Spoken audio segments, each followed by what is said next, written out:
Star Wars animation drives the future of Star Wars. All throughout its history, it has. But what will Bad Batch lead us toward?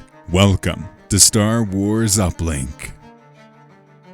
Now, I've been a fan of Bad Batch since it came out, but Bad Batch Season 3 really sold me on the place that Star Wars animation has and how it should be there. It should be the focus of a lot of Star Wars' experiments. It's there for them to fill in the gaps. It's there for them to guide the Star Wars franchise forward in ways that the live-action TV shows and definitely the movies cannot. As we are approaching the final episode of Bad Batch, the tension is high, the stakes are even higher, and we're getting a deeper look into how the Empire got to where it is in the original trilogy. And it's just something that I think Star Wars needs to continue, which is where I want to get started with this video. I want to theorize around where Star Wars and Bad Batch is headed after the final episode. There are a ton of loose threads with Bad Batch Season 3,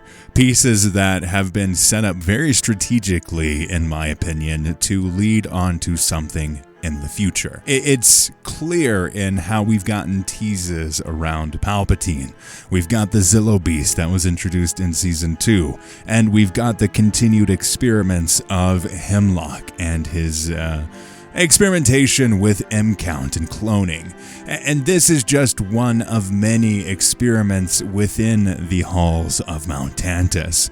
And this is something that I think is very clear that there could be, and I think will be, something after Bad Batch Season 3. So Bad Batch Season 3 is the final season for the Bad Batch, which means the stakes are high. Anyone could die at any moment. Tech is more than likely not alive, but we've got a lot of stuff here that was just set up and we haven't seen anything done with it.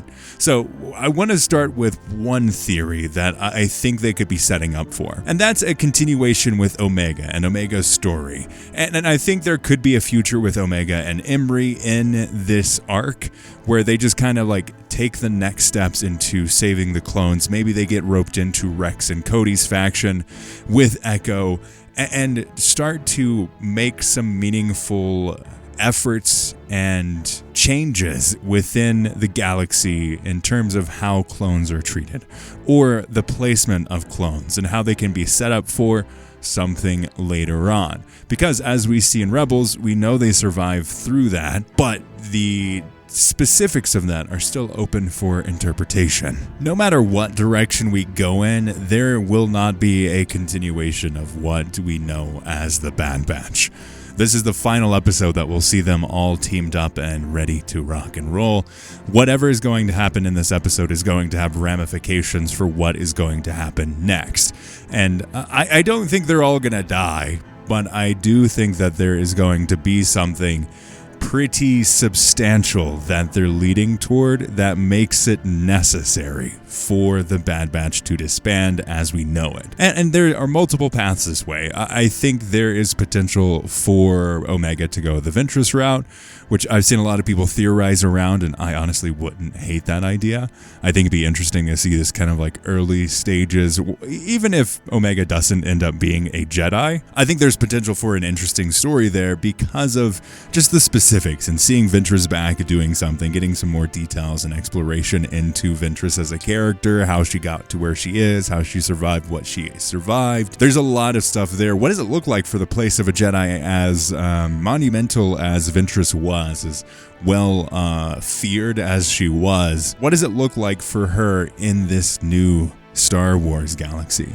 I think there's a lot of potential there for something super cool that we could get into. But going back to this kind of like Omega, Imri, Cody, and Rex type of thing, I think there's potential there. I think whatever they're doing with Senator Chi-Chi and the experiences that the clones have in this Empire-led Star Wars galaxy, I think there's potential there for something, whether that's explored in the comics or books or video games. Maybe there's something there that I think they could be leading toward. I've seen mixed discussions about this online around how some people are very tired of the clone type stories, while others can't get enough of them.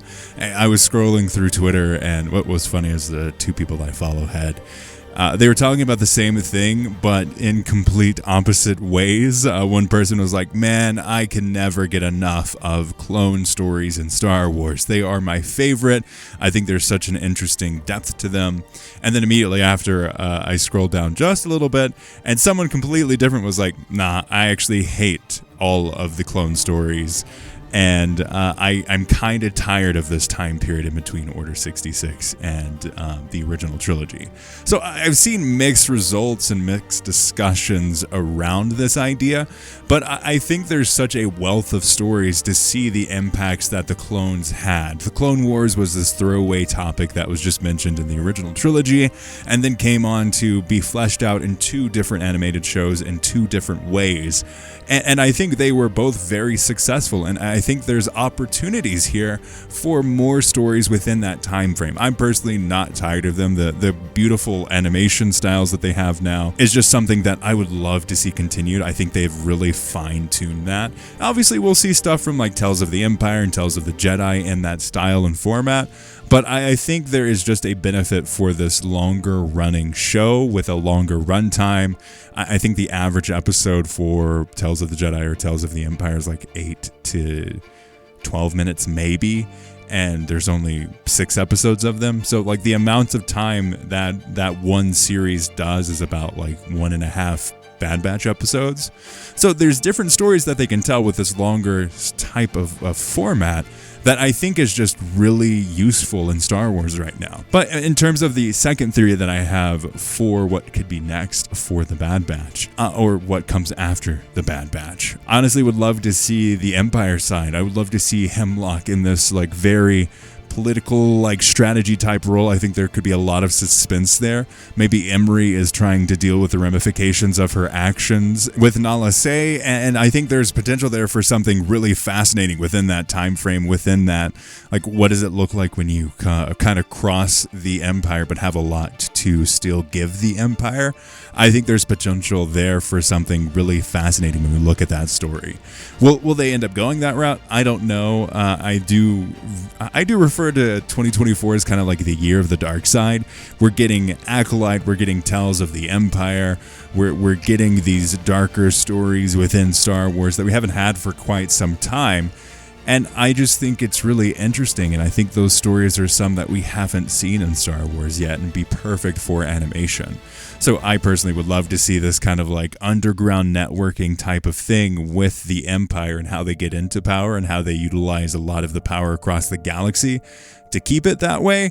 There's a lot of things available in that direction. Will they end up going that route? I'm not entirely sure, but I think it would be really interesting to see. But let me know your thoughts on these theories and what direction you would like to see the Bad Batch go into after Season 3.